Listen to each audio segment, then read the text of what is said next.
Hey, if you're into mud and having fun, I got a Toyota 4Runner Voodoo Blue color. I'm out here in Wyoming. We had some mud out here with the snow that came through. Got some wind drying it up, but I'm still gonna find it. So if you're into getting muddy, why don't you go ahead and pop a top, pour a little whiskey, or if you're at work, pour some whiskey in your coffee. Yeah.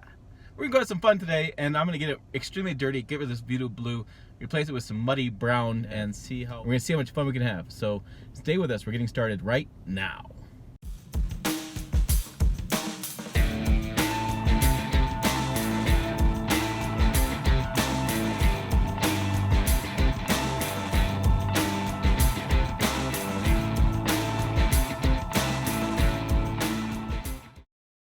Hey, it's Domestic Pickup Truck plus SUV Talk, and my passion of trucks and SUVs. That's your passion too. Hit subscribe below, hit bell notification, be notified new videos put out like this one. So before I get too much further into this is a 2019 Toyota 4Runner TRD Pro. It's in the Voodoo Blue, and I'll be honest, I graduated high school in Michigan, and when I was in Michigan, I didn't even know Toyota made a 4Runner. This thing is pretty badass. I've driven it quite a bit over the years. I did an overlanding trip. I'll put a link above for that, and it's pretty capable SUV. It's still a body on frame, hell yeah, not unibody construction. Got four-wheel drive, I got crawl control, I got multi-terrain select. I'll show you those a little bit, but I'm really going to break this down into 5 things I really like about the truck, and 5 things I don't. I'm saying truck. It's really SUV, SUV, body on frame. Anyways, let's go with actually SUV. I think that makes more sense. So this is, like I said, the Voodoo Blue. I'm out here in Wyoming, kind of driving around, did some dirt road driving. I gotta tell you, as far as trucks, I love them. I love the Tacoma, and I love the other ones, mid-size trucks too. But one of the first things I would say that I really like about this Toyota 4Runner is its size. So I got enough room in the cab for myself and another passenger, and I have about the same room, maybe a little bit more than the Tacoma has. But what I like about it is I have room for 2 more people pretty comfortably, and I have the covered cargo area in the back. So I have everybody inside, and I can put my tent and stuff back there, and I have a roof rack above. So I got plenty of room for anything I want to do as far as carrying people around. And I don't have a large SUV. This thing fits in the trails really nicely. And actually, I'm going to go for a ride here in the farm road. I'm looking for some water to do some cool water shots. And I like the size of it. I think it just fits well. I think you can use it in multiple different terrain and different areas, and it really works well. It's nice, comfortable drive as far as the driving position. That'd be another thing I'd say. It's one of my 2. Is that driving it? It's pretty stocky. It's not as as fun to drive as other vehicles are, but it's got a good solid footprint. I should say, footing. It's kind of gonna sound weird talking about a car, but it's just weird. It's kind of it gives you that feeling that you're just driving something that's really solidly built. I've always thought that with the Toyotas I've driven, I really feel like I can drive through a damn wall, and they're still going to keep going. So you definitely have the reliability part of it. Another thing I would talk about, I'm going to show you that on the screen here, and this is a Timism, and you'll put in the comments below. It's a very odd thing. I have these Timisms, they call them in the industry. My colleagues do. They pick on me over this stuff. And it's small things that, well, I think they add up into the course of owning a vehicle. I've owned a couple new vehicles over the years, a couple new trucks actually, and I tell you what, ooh, that's thick mud water. We'll get some video of that in a minute. These little small things really make a difference. And in the 4Runner, I would say my 3rd thing I really like about it is the size of knobs. It's got really big knobs. Now, I know that's a weird thing to talk about, but I don't have great dexterity in my hands. And I like to drive around and work on the farm and such with gloves on. And turning on the radio, the heat, the AC, and taking your gloves off, that's bull. I want to be able to get in there and turn all my knobs and stuff easily without having to worry about whether, if my hands are freezing cold, I got to take it off, turn on the heat. It's nonsense. So I like the fact that these are really big knobs. It's really easy to use and live in this truck because everything is right within touch. Even for my size, everything I can just reach out and really easily grab it. I really like that about this SUV. Let's say that.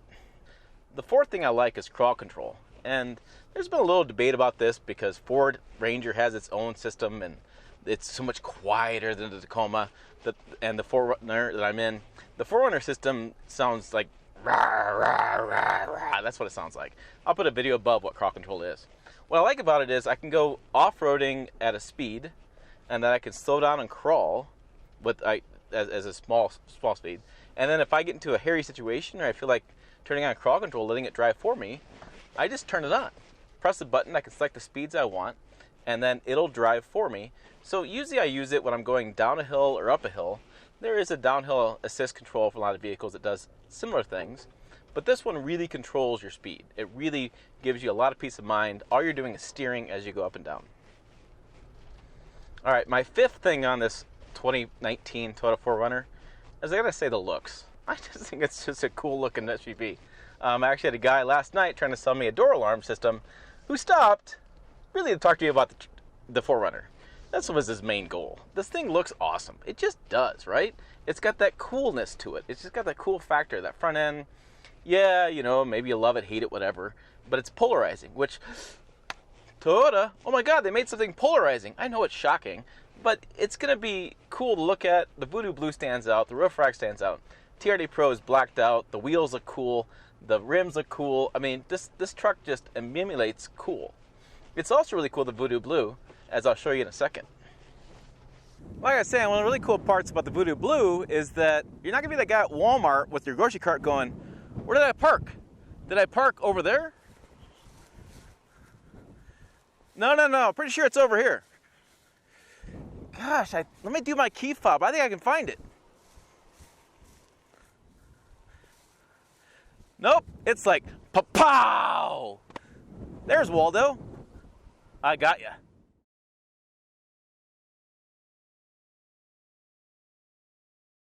All right, enough fun. What am I not a fan on this 4Runner? I'm not a fan of this engine. It's a 4-liter V6 that it gets 17 city, 20 highway, 18 combined. You know, in this kind of application, it just seems really big for what we're driving around with. I think today there's more efficient engines and newer engines that would do the same job powering this around and have fun off-road that just would be more efficient. All right, another thing I'm not a big fan of is the bumper to get to the roof rack situation. So you're kind of like this and you're kind of, I don't know, you need a step here or a step there or bigger or something. I saw some guys online talking about it. They said, how do you load this? And people guys talking about taking a ladder, or they park a flatbed trailer next to their rig. What if you go camping and forget your ladder? How the hell do you get up there? Hope you don't need anything up there that's pretty important. There's one more thing back here I'm not a big fan of, and I'm going to show you. It comes with the exhaust pipe.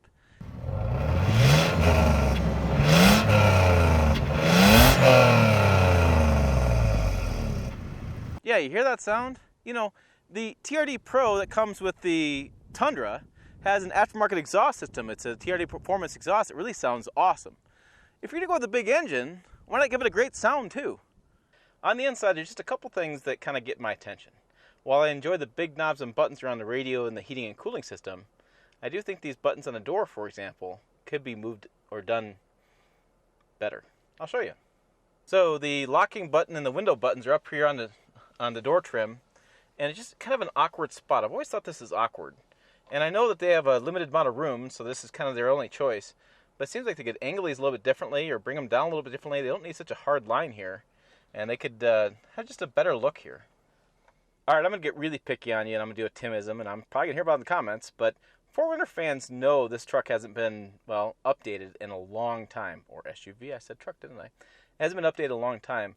Heck, it's probably the oldest interior that's in the Toyota vehicle lineup. And I think it really shows around the steering wheel and around the dash, and I'll show you. Okay, yes, this is a Timism. There's your dash there, but you see that center? I'm going to change the time and change that. You know, I don't understand why they just can't do a little bit of refresh and make that a colored screen, give you more choices, give you more things you can see, give me like a departure angle and different things as far as departure and how I'm going to climb over obstacles and such. Even when I put it in the traction control button, the multi-train select, and I put it in 4-wheel low,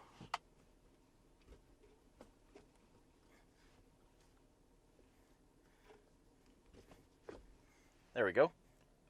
So even when I do this, you can see I'm changing the moggle to low rock, rant, mud, sand, you know, But that's it. That's my only settings. And I'm sorry, but these days, there's just cool looking settings. And I know it's a Timism, but that's kind of what I do. And finally, one more thing in the interior I forgot to talk about is we have one USB here. One. That's it. Not anything more. Nothing there. Nothing in there. Nothing back behind the center console. We have more cigarette lighter hookups, but I have no more USBs. Alright, I know those are probably some really picky things or odd things, or Timisms, whatever word you want to use for those. But really, when you're spending $47,000, yes, $47,000 for a TRD Pro 4Runner, I think you should expect more out of it. Sure, I can go camping with this, go rock crawling, go desert racing, and do all the fun stuff I want to do, but I just feel like there's more they could do with this that would be small improvements that would make a big difference overall. So hey, if you found this video informative, you like the style of video I'm doing, kind of a buddy kind of talk thing I have going on. I was going to bring some beer out. Hit like below, give me a big thumbs up, hit subscribe, hit the bell notification to be notified new videos put up. Find us on pickuptrucktalk.com. Again, Pickup Truck Talk, 3 letters. No, 3 words. Maybe I did bring that beer. 3 words. You can find us on Facebook, Twitter, Instagram. Type that in. But trust me, we're there. You can find us. As always, thanks for watching. I'll see you down the road.